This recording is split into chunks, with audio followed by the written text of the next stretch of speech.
Assalamualaikum warahmatullahi wabarakatuh. Halo semuanya. Kami dari Divisi Customer Service PT Inovasi Nusantara ingin memaparkan hasil analisis kami terkait dilema kinerja dalam era digital. PT Inovasi Nusantara sudah memiliki lebih dari 800 karyawan dan sudah bertransformasi menjadi organisasi agile dan hybrid. Namun pada proses transformasi tersebut kami menemukan bahwa sistem kinerja lama belum sepenuhnya mendukung kinerja modern, terkhususnya dalam divisi kami. Latar belakang masalahnya yaitu dalam lingkungan kerja hybrid, kehadiran aktivitas dan jam kerja bukan menjadi indikator utama dalam produktivitas. Di divisi customer service, kinerja kami tidak hanya diukur dari berapa riwayat tiket yang kami tangani, tetapi bagaimana mencari solusi yang efektif ke pelanggan dari pengalaman pelanggan terbentuk.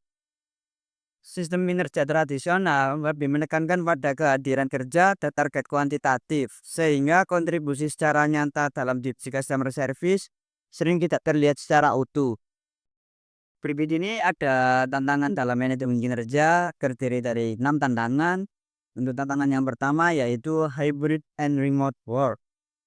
Dalam lingkungan kerja hybrid, atasan tidak lagi dapat melihat siapa yang sibuk atau tidak.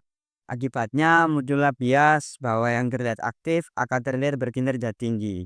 Padahal kualitas output belum tentu sebanding dengan aktivitas. Di tangan sistem manajemen kinerja yang kedua yaitu annual performance review tidak relevan. Review setahun sekali sangatlah lambat bagi divisi customer service yang sangat dinamis. Feedback sering muncul ketika masalah berlarut, sehingga tidak berdampak pada perbaikan kinerja.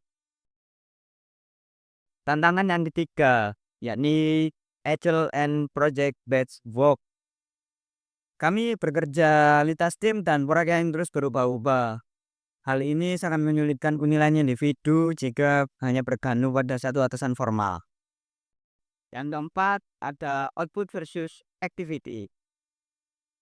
Sistem kinerja lama lebih memfokuskan berapa lama jam kerjanya dibanding apa dampaknya pada pelanggan. Padahal pekerjaan berbasis pengetahuan, aktivitas lebih tinggi belum tentu semestinya hasil tinggi. Yang kelima, ini ada multi-generational workforce. Di generasi muda membutuhkan feedback yang cepat dan transparan. Sementara generasi senior terbiasa dengan pendekatan formal. Sistem kinerja yang kaku tidak mampu menjembatani perbedaan ini. Yang keenam ada teknologi overload. Banyak reels yang digunakan, tapi banyak data juga yang bersebar dan tidak terintegrasi. Sehingga tidak ada single source of truth untuk kinerja. Dampak jika tidak diperbaiki. Jika sistem tidak diperbaiki, maka bukan hanya karyawan, tetapi organisasi juga akan merasakan dampaknya. Fokus pada kecepatan dan volume membuat penyelesaian masalah sering bersifat parsial, sehingga keluhan akan berulang secara meningkat. Dari sisi internal, kami melihat engagement turun, meningkatnya stres kerja, serta turnover yang cukup signifikan, khususnya pada karyawan yang memiliki performa tinggi, sehingga merasa kontribusinya tidak dinilai secara adil. Karakteristik pekerjaan customer service. Sebagai divisi customer service, kami menjalankan pekerjaan yang memiliki karakteristik khusus dibandingkan fungsi lain. Kami tidak hanya menyelesaikan tugas teknis, tetapi juga berinteraksi langsung dengan pelanggan dalam berbagai situasi yang dinamis dan seringkali tidak terduga. Setiap interaksi menuntut kemampuan komunikasi, pemahaman masalah, dan pengambilan keputusan yang cepat. Oleh karena itu, kinerja customer service tidak dapat dinilai hanya dari jumlah tiket yang diselesaikan, melainkan dari kualitas layanan dan bagaimana solusi yang kami berikan benar-benar menjawab kebutuhan pelanggan. Well-being versus productivity. Dalam praktiknya, tuntunan produktivitas sering menjadi fokus utama penilaian kinerja.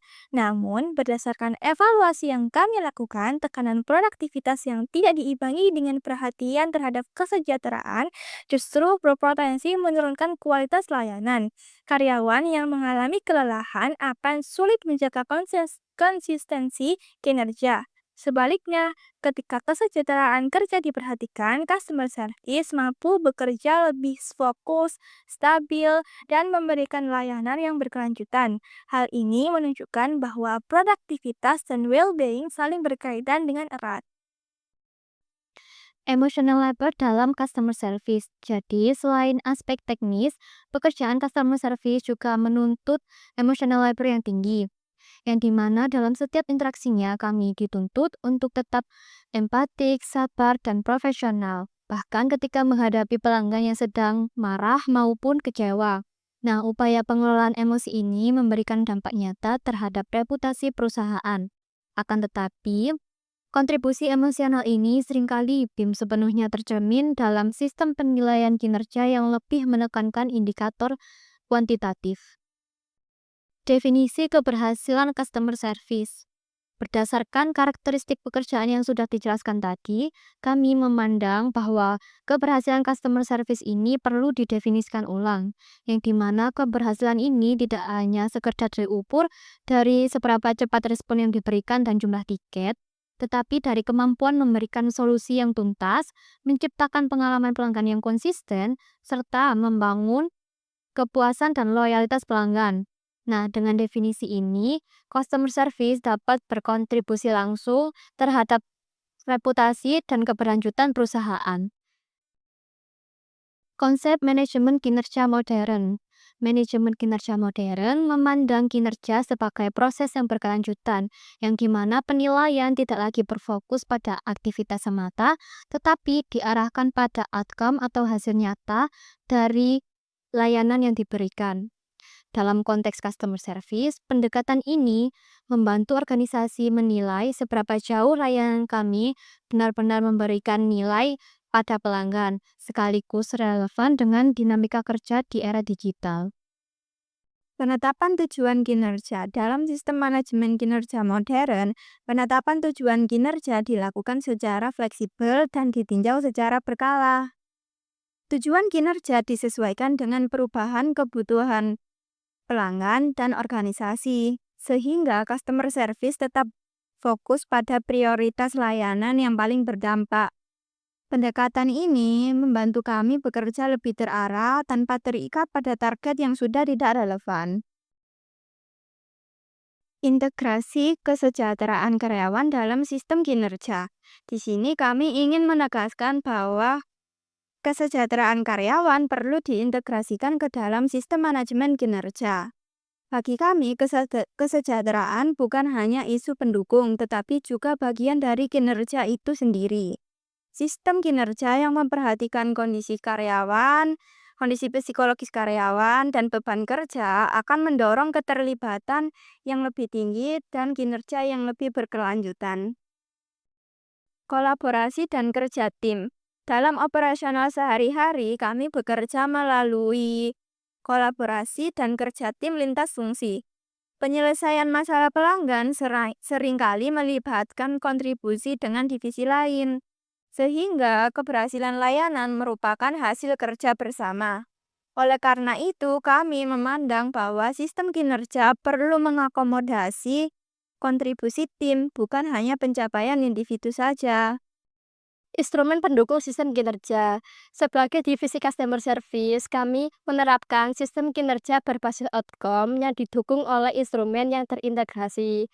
Penetapan tujuan dilakukan secara partisipatif agar kinerja tidak hanya dinilai dari aktivitas, tetapi juga dinilai dari hasil yang dirasakan oleh pelanggan. Evaluasi kinerja diperkuat secara umpan balik supaya perbaikan bisa dilakukan secara tepat waktu. Selain itu, dashboard kinerja yang digital memungkinkan pemantauan kinerja secara real-time dan transparan. Dengan ini, penilaian sistem kinerja di customer service menjadi lebih objektif, adil, selaras dengan peningkatan kualitas layanan. Timeline implementasi per fase. Fase pertama adalah preparation bulan 1 sampai 3. Di tahap ini kami melakukan evaluasi sistem kinerja lama yang masih berfokus pada jam kerja, aktivitas kerja, dan target tiket. Kami juga mengukur baseline atau kesejahteraan karyawan agar pada tahap perubahan yang ingin kami lakukan berbasis data dan agar kebutuhan yang akan kami lakukan sesuai dengan kebutuhan kerja lapangan. Fase kedua adalah desain dan pilot. Bulan 4-6 pada fase ini, kami memulai merancang indikator kinerja berbasis outcome, seperti kualitas penyelesaian masalah dan pengalaman pelanggan. Sistem ini kami dilalui pilot project di divisi customer service, dilengkapi umpan balik berkelanjutan dan dashboard kinerja terintegrasi. Fase ketiga adalah full implementation pada bulan ke-7 sampai 10, yang dimana sistem diterapkan secara penuh dengan penilaian kinerja yang tidak hanya melihat hasil kerja agen manusia, tetapi juga kolaborasinya dengan AI. Nah, peran manajer pun bergeser menjadi coach yang mendampingi tim dengan monitoring kinerja secara real time. Fase keempat adalah sustainment dan optimization pada bulan 11 sampai 12. Di tahap ini, sistem kami integrasikan ke kebijakan SDM, sistem penghargaan, dan perencanaan karir. Evaluasi dilakukan berkala untuk memastikan kualitas layanan, kemudian kesejahteraan karyawan, dan retensi tetap terjaga. Melalui 4 fase ini, kami membuktikan bahwa divisi customer service bukan hanya pusat biaya, tetapi juga kontributor strategis, kepuasan pelanggan, dan keberhasilan perusahaan. Kesimpulannya, dari yang kami terangkan tadi dapat disimpulkan bahwa manajemen kinerja customer service di era digital lebih membutuhkan pendekatan yang lebih adaptif, karakteristik pekerjaan yang kompleks, tuntutan emosional labor, serta kesejahteraan kerja yang menunjukkan manajemen kinerja tradisional tidak lagi memadai. Maka dari itu, manajemen kinerja yang modern lebih menjadi kunci utama untuk menilai customer service menjadi lebih adil dan relevan. Sebagai penutup, melalui manajemen kinerja berbasis outcome, divisi customer service PT Inovasi Nusantara diharapkan dapat meningkatkan kualitas layanan, kepuasan pelanggan, serta mendukung kesejahteraan karyawan. Atas perhatiannya, wassalamualaikum warahmatullahi wabarakatuh.